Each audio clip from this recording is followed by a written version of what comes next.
الحمدللہ رب العالمین والصلاة والسلام علی رسول اللہ وعلی آلہ واصحابہ اجمعین وبعد۔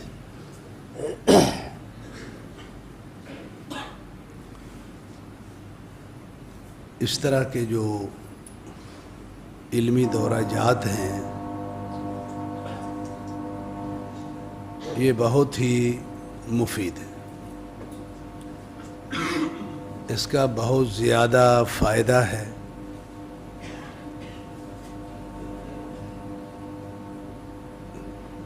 چند فوائد میں بیان کر دیتا ہوں۔ سب سے پہلا فائدہ تو خود مجھے ہوا ہے اور وہ یہ ہوا ہے کہ کم و بیش 300 ساتھی وہ مستفید ہوتے رہے ہیں۔ اگر میں کسی مدرسے تک محدود رہ کے ایک کلاس کو ہر سال پڑھاؤں تو وہ کلاس 10-12 طالب علموں 15 سے اوپر نہیں ہوتی۔ اب 300 طالب علم پورا کرنے کے لیے کتنے سال لگیں گے یہ آپ حساب لگا لیجیے۔ 12-15 سال تو ضرور لگتے ہیں۔ اتنا بڑا کام جو ہے وہ 5 دن میں اگر ہو جائے تو یہ کوئی معمولی فائدہ ہے، بہت بڑا فائدہ ہے۔ دوسرا پھر عموماً علماء کرام جو کتابیں بھی لکھتے ہیں، تدریس مل جائے تو ٹھیک ہے، نہ ملے تو کتابوں کی حد تک۔ بلا شک وہ کتابیں اپنی جگہ پہ ان کا ایک فائدہ اس میں موجود ہے، لیکن آپ اس فائدے پہ ذرا غور کیجئے کہ یہی کتاب اگر آپ بھائیوں کو دے دی جاتی، آپ پڑھتے رہتے تو کتنے فائدے ہوتے آپ کو۔ اب مجھے دے دی گئی، میں نے اس کو پڑھایا سمجھایا، کتنی بحثیں ہیں ضمنی طور پہ جو آئیں جو کتاب میں موجود،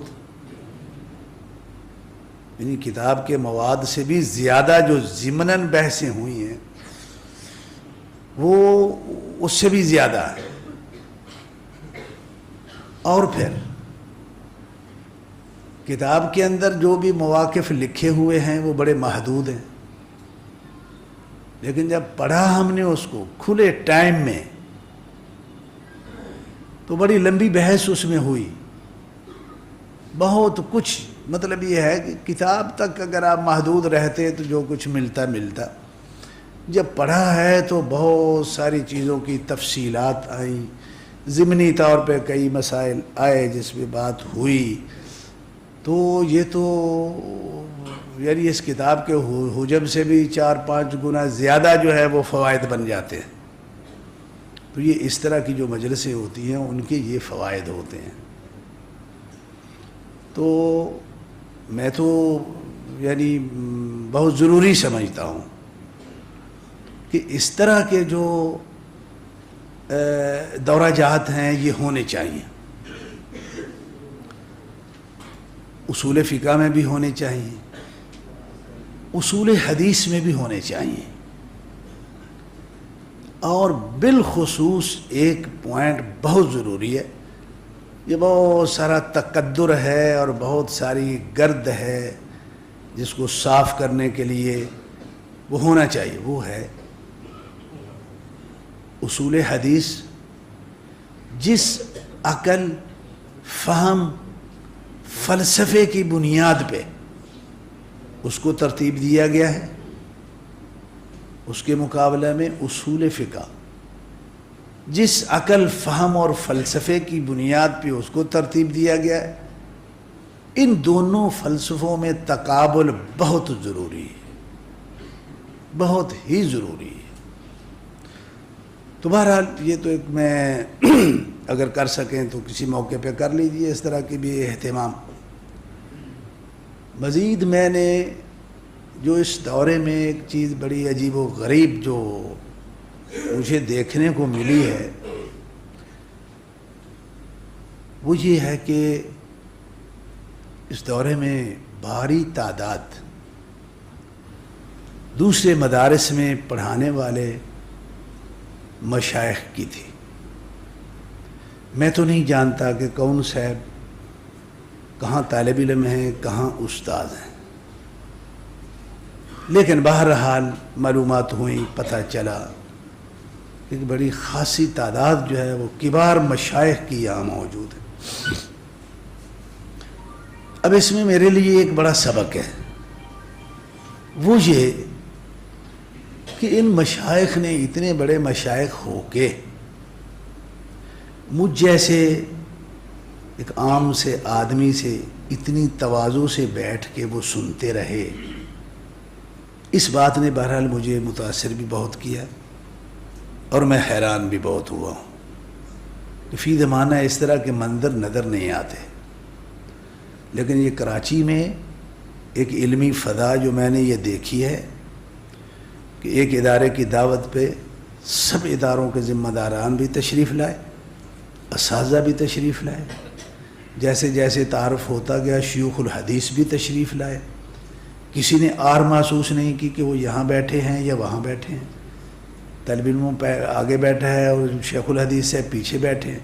یہ جو ایک منظر ہے یہ بڑا عظیم منظر ہے، بڑا عظیم مظہر ہے یہ تقوی کا، سنجیدگی کا، للہیت کا اور سلفیت کا. سچی بات آپ کو بتاؤں، اہل حدیث ایسے ہی ہوتے ہیں، جو اصلی ہوتے ہیں وہ ایسے ہی ہوتے ہیں. اس کے اندر تواضع ہوتی ہے، تواضع ہوتی ہے. اور پھر میں ایک اور بھی میرے ایک جو تاثر ہے وہ یہ کہ جس کا میری ذات سے تعلق ہے.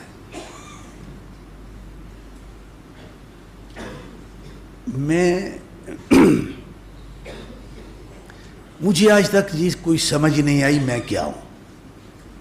میں آپ کو صحیح بتاؤں، کوئی مجھے کچھ کہہ دیتا ہے، کوئی کچھ کہہ دیتا ہے.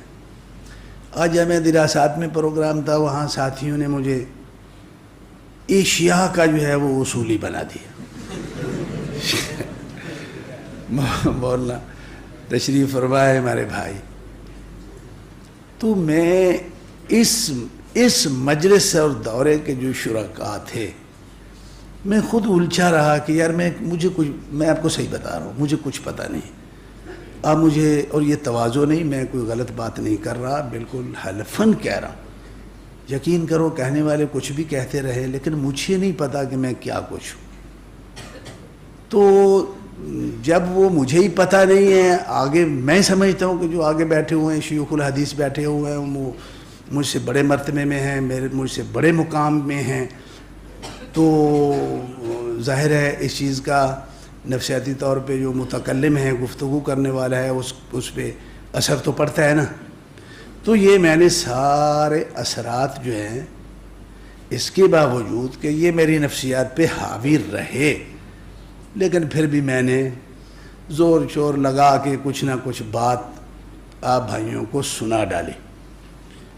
تو بہرحال اس طرح کی جو مجلسیں ہیں، اس طرح کا جو اجتماعات ہیں علمی، اس کا رواج عام ہونا چاہیے، عام ہونا چاہیے.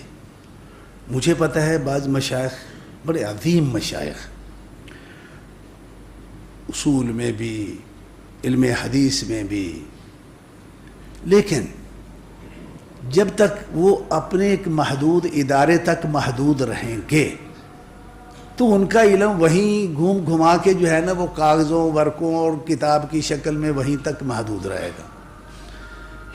اگر ایسے مشائخ کو عام مجالس جو ہیں اس میں موقع دیا جائے، 2 دن کا، 3 دن کا، 4 دن کا، تاکہ ان کے افکار سے زیادہ لوگ جو ہیں وہ مستفید ہوں، تو یہ ان دوروں کی وجہ سے ہی ممکن ہے اور کوئی صورت نہیں ہے. تو بہرحال جامعہ ابوبکر علیہ السلامیہ کے جو ذمہ داران ہیں، اللہ رب العالمین ان کی ان خدمات میں اور نکھار پیدا کرے ان ساری خدمات کو قبول فرمائے، مزید توفیق عطا فرمائے، اور اسی طرح دوسرے جو ادارے ہیں وہ بھی اس طرح کہ ان اعقادات کریں، اس لیے بھی کریں۔ دیکھو آپ بھی جانتے ہیں، میں بھی جانتا ہوں، میں بھی اسی کا شکوہ کر رہا ہوں، ہر کوئی اسی کا شکوہ کر رہا ہے کہ جی مدارس میں طالب علموں کی تعداد گھٹتی جا رہی ہے، دلچسپیاں گھٹتی جا رہی ہیں، طالب علم میں دلچسپی نہیں ہے، کوئی آ ہی نہیں رہا، جو آیا ہوا ہے وہ پڑھ نہیں رہا، وہ جتنا ہم اس سے امید کرتے ہیں کہ یہ محنت کرے بنے، وہ بن نہیں رہا۔ یہ شکوہ عام ہے، ہر ادارے میں ہے۔ بھائی اس میں میرے خیال میں طالب علم کا قصور نہیں ہے، وہ تو آج ہو گیا نا، اس کو دیں آپ، اس کو آگے جہاں بھی چلانا بڑھانا ہے، وہ تو اساتذہ کی ذمہ داری ہے نا، کہ اساتذہ ان میں جو ہے نا وہ کتنی گرمی تپش پیدا کرتے ہیں، جذبہ پیدا کرتے ہیں، اور اس کو ابھارتے ہیں کہ بیٹا جی یہ تمہاری ذمہ داری ہے، تم نے جا کے یہ کرنا ہے، تم نے فلاں فلاں محاذ پہ تم نے لڑنا ہے، تم مجاہد ہو اس محاذ کے۔ جب اس کو بھی پتا ہو کہ میں نے فلاں محاذ پہ لڑنا ہے، وہ تیاری کرے گا۔ تو یہ ساری ترغیبات جو ہے وہ ہونی چاہیے، تو اس پہ توجہ بہت ضروری ہے۔ بہرحال تو یہ ایک جو کاوش ہے جامعہ کی طرف سے، میں یہ سمجھتا ہوں کہ اس فکر کو اجاگر کرنے میں اس کا بڑا بھاری کردار ہے۔ اللہ رب العالمین قبول فرمائے، رحمتیں فرمائے، مزید توفیق عطا فرمائے۔ سبحانک اللہم ربنا و بحمدک